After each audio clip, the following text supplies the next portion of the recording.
All right, hello, this is Kuhao. What I'm going to show you right now is a method of helping the students understand the sounds of English. This is something that the Thai way of teaching English does not have them learn this very well because they just are forced to memorize. So sometimes the students just think, oh, I just have to memorize a different sound. So if they learn 200 words, they think it's 200 different sounds or maybe 400 different sounds. So this clarifies it. What this is in English, there are only 44 sounds. I think people who study English probably learn something like this. This is called IPA or International Phonetic Alphabet. The symbols don't matter. What's important is there are only 44 sounds. There are vowels up here, and then there are consonants down here. So if I press on this page, it's very simple because it's almost like a game for kids. If I press this, t, t, or s, c, or r, red, or m. So there are a few weird ones like June is DZ, is the, or Y is actually J. Yeah.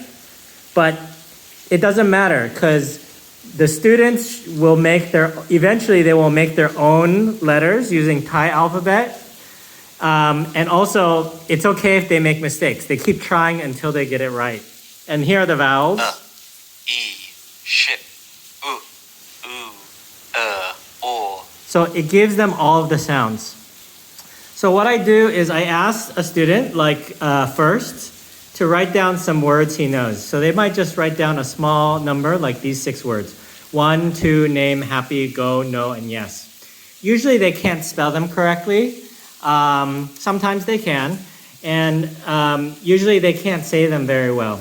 So I say it to them, and I just tell them, just with these 6 options, I say, which one is happy? Point to it. Go happy nai, and happy ni. Okay, tini.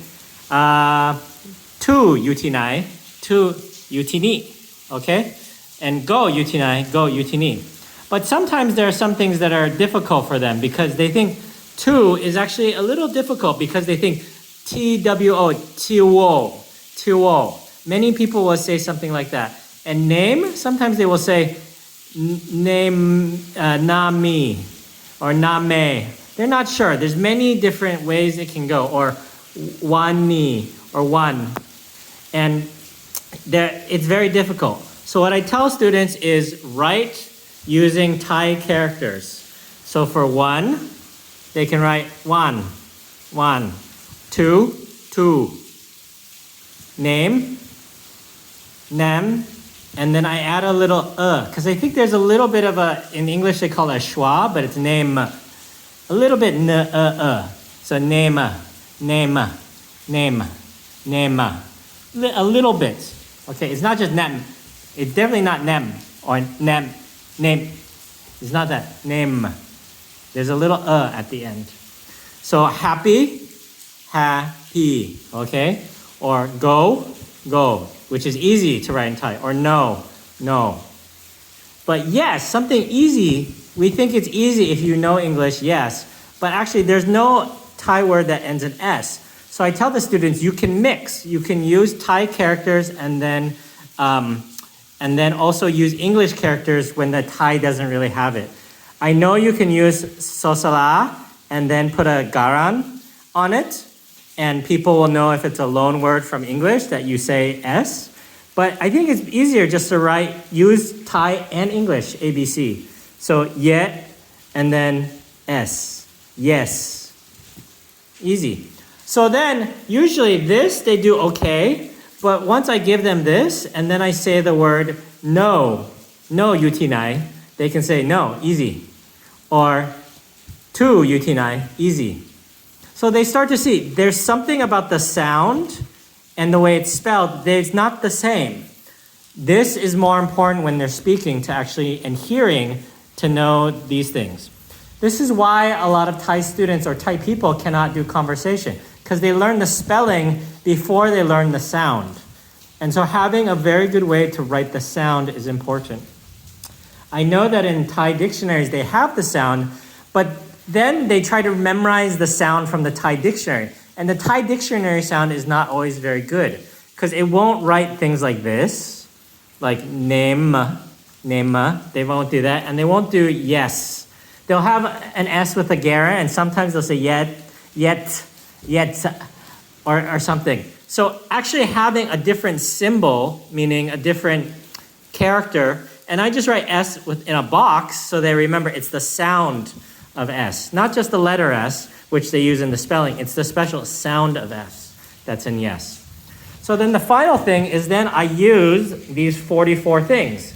So for yes, I don't say the word, initially I say the word yes, but then I do this. I do. Yeah. Ah. Oh, not correct. So I did it wrong. Yeah. Yeah. Bed. Oh, yeah. Yeah. Ah.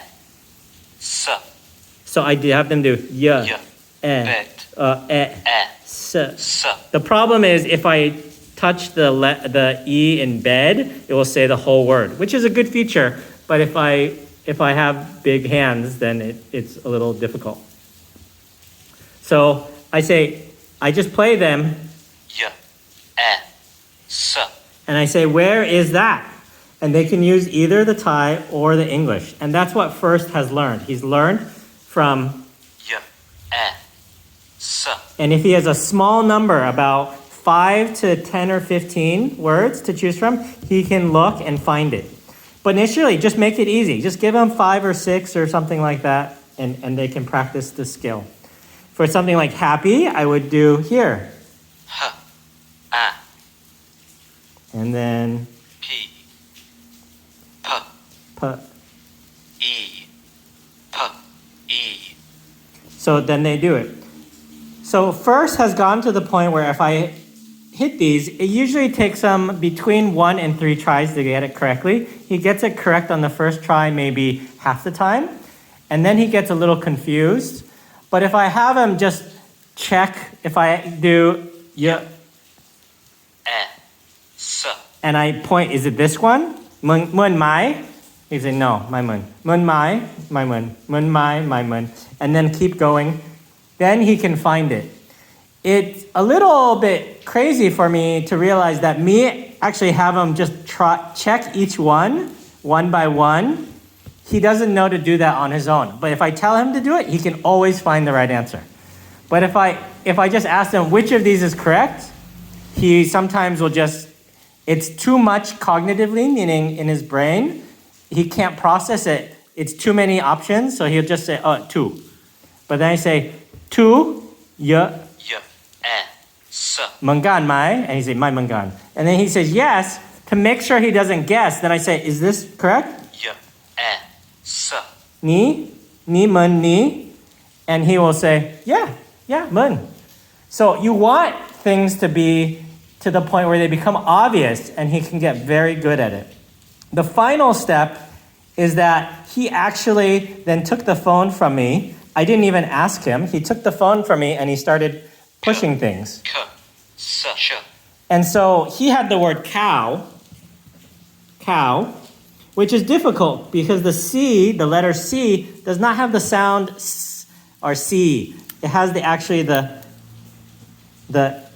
kokai sound. So he did cow. I think this is the way he wrote it.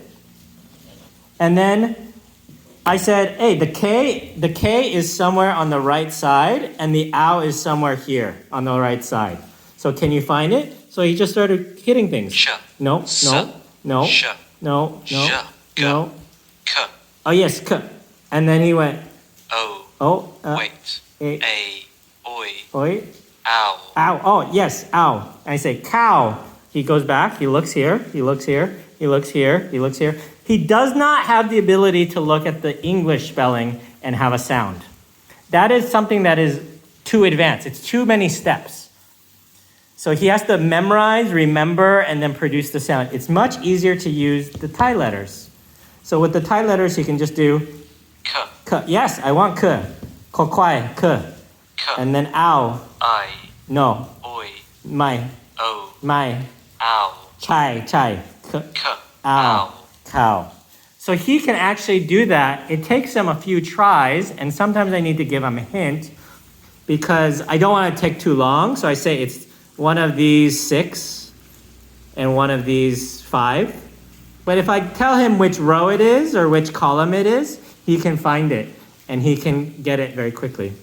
So that is how to use a very simple technique to help them understand the sounds of English, which will help them speak in conversation because they want to make sure the sound is correct. Okay? The one thing is that the Thai government, I don't think they really care about this. They don't teach this. I asked them if they teach this, and he said, the student first said they do not teach this. So you might teach it and he just doesn't remember, or you might teach it just a tiny bit, but you don't use it. It's not very hard to use. If the students just go to this free website and just ask them, pick this word, what sounds are in the word? They just keep hitting them until they hear the sound that matches. So this improves their ability to hear very well. So Thai people, it's very weird. Their skill is usually writing and reading is number 1 for English. And then they can say it. They can say it okay because they have a guess and they get close. It's not always correct. But they cannot hear it. They cannot hear a word. If I say a word, even if it's the same way that they say it, they cannot hear it because they don't have that skill of hearing. Hearing is a different skill from saying. Now, a kid born in America will hear the sound 10,000 times before they even say the sound. So hearing is always first. But when you learn a new language like English, for Thai students, English is a new language, then they have to really focus on learning to hear. And the Thai curriculum, I think, is very bad at learning to hear because they don't use the correct sounds always. They just use whatever the teacher says or whatever another student says, and it changes. If you ask the teacher or student to say it 5 or 10 different times, usually they won't say it the same way. So the student gets confused. So the final thing is it's a wonderful relief. I just tell first, it's wonderful. Even if you have 10,000 English words, only 44 sounds. If you know all these 44 sounds, you will know the sounds for every word in the English language. And I think I wish he understood this more, but he understood. He said, oh, that's a little amazing or a little important. But I don't think he really realizes it. Once he uses this more, I think it will be more important to him that this is a way to get the sounds correct. Okay, so sorry for the long description.